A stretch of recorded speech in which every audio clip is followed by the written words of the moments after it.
There are few people who know this story. We lost the elections. We thought the world had come to an end. And the agreement was that as former president, the state would provide accommodation for you. We were a young couple. We had built a house, but it was some small Atakwame house. You couldn't post any head of state in that house.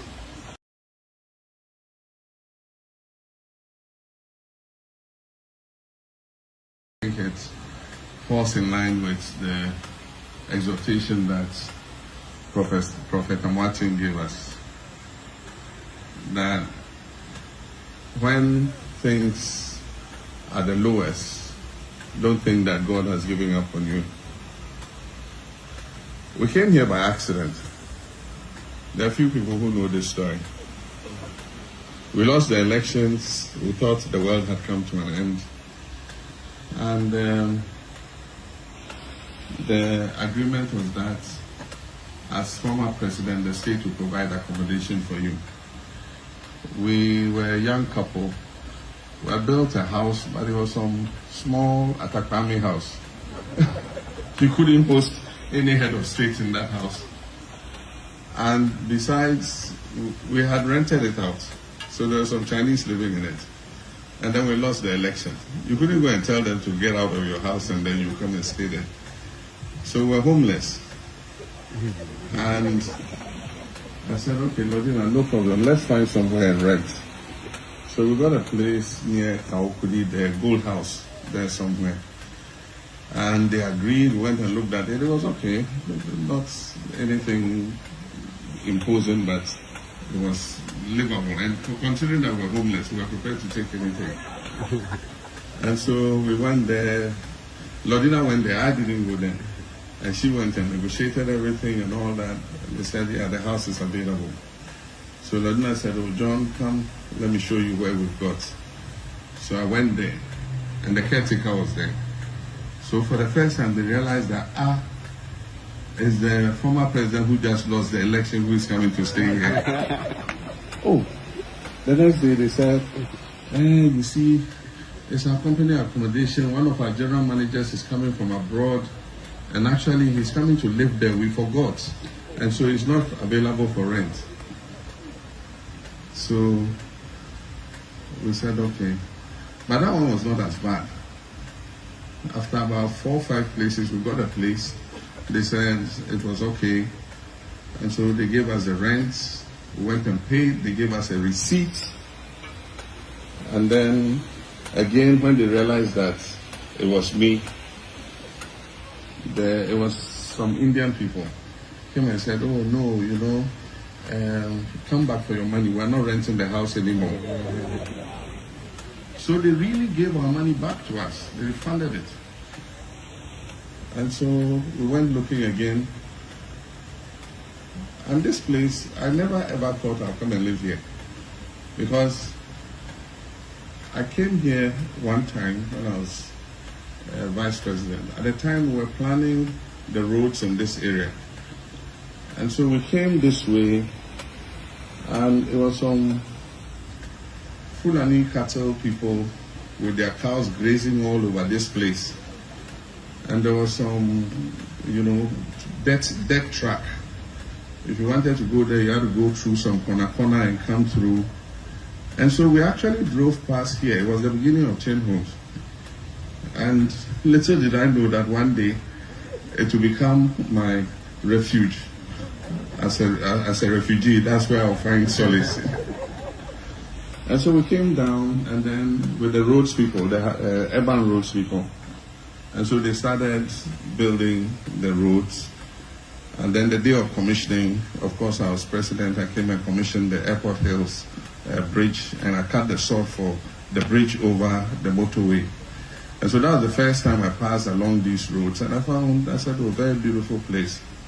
And so when we roamed and were looking for a place to rent and we didn't get, finally they said, oh, there's a place at Chain Homes. There's Chain Homes.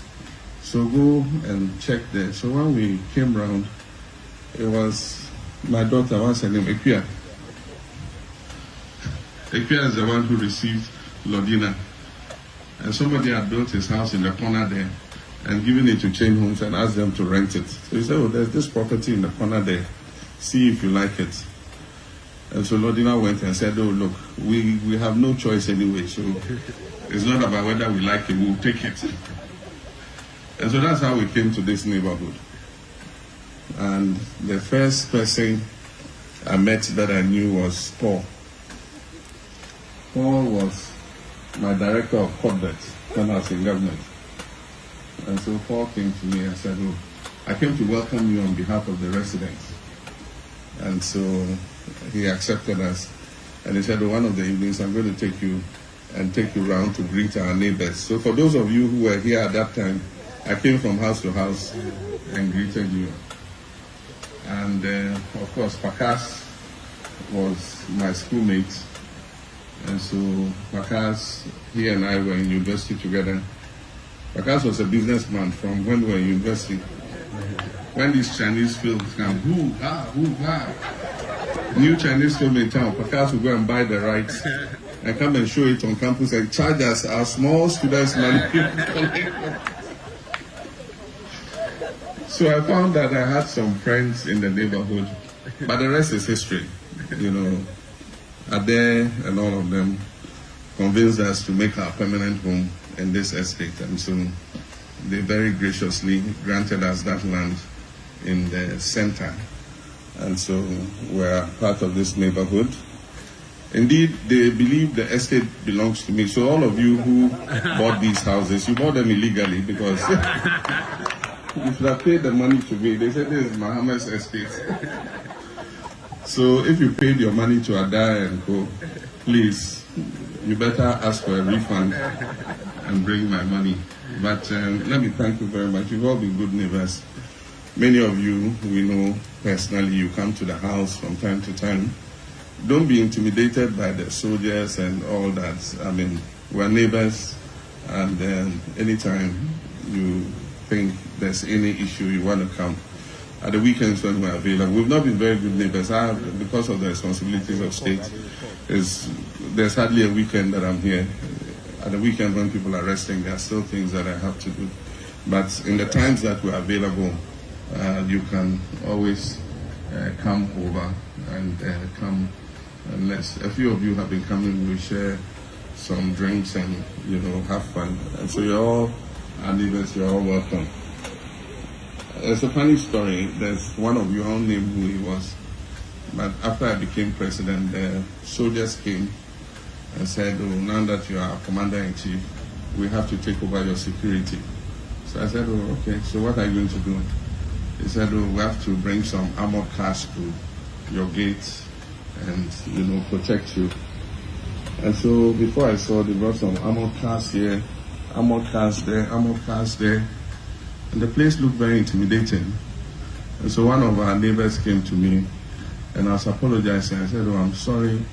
I mean, the military said they have to come and put those armored cars. It's going to create an inconvenience for all of us. And so please bear with me. It's just for 4 years. After 4 years, they will go. I know what this neighbor said. He said, what are you talking about? He said, the armored cars are not enough. Let them bring more. He says, there are people that I don't want to see. When they ask me, where do you stay? They say, you see where your mama lives, where the armored cars are. If you come there, those soldiers, hey. But I wish all of you a Merry Christmas and a Happy New Year. And let's continue to enjoy this good neighborliness. Indeed, it's good you organize this, because this is the first time I've stepped in the community center. And I hope it won't be the last time.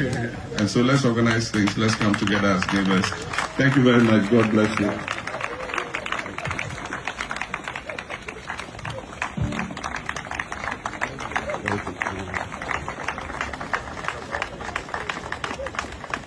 Thank you very much, Your Excellency, Mr. President.